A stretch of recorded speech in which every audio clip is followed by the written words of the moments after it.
I get excited when I find something out or I discover a line of thinking and study that correlates with a completely different reference point, but the same line and theory, but from another, like, maybe even hundreds of years separated.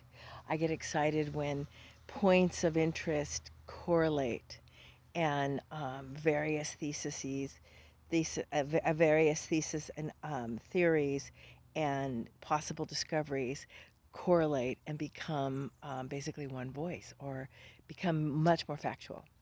I also have learned this year that, especially with my friends who are super, super, super,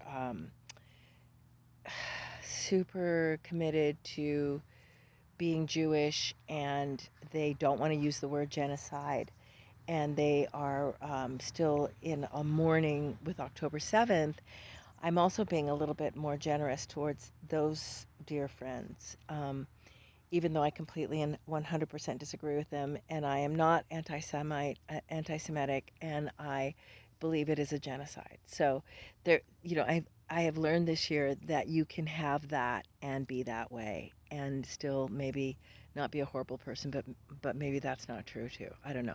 I'm still working on my position. But the other thing I get excited about is the idea that prior to the Younger Dais, and that was 12,000 years ago. Prior to that cataclysm, there was obviously really advanced civilizations, and then there were again 12,500 years before that civilizations that were decimated, and then more advanced, and all the way down. And that the Antarctic is holding a lot of secrets of some of these past advanced civilizations. I get excited about this, and then I get excited about the idea of dimensional work, whether it's beyond the third dimension, fourth, fifth, sixth, seventh, eighth, and ninth dimension. And then I get excited when I hear today about the 20 ships that Ukraine scientists have seen on the other side of the moon.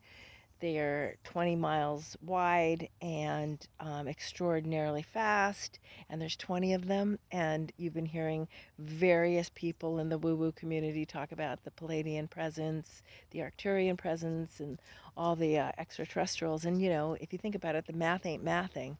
There's no way in hell that humanity and Earth is the only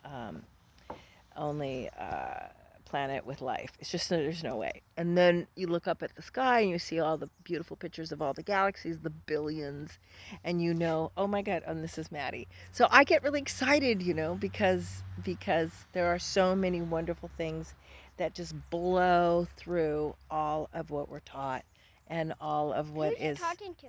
I'm talking to the. Who am I talking to? It's a good question. It's them out there in the world. Anyway, it's really important to keep studying. It's really important to be open minded. And there are so many truths. There are so many things yet to be discovered. And all of our experts, they are just that. They're experts, but they don't necessarily know where we come from, who we are, or where we're going. There's so much more. Okay, Like, can we be done now? we're done.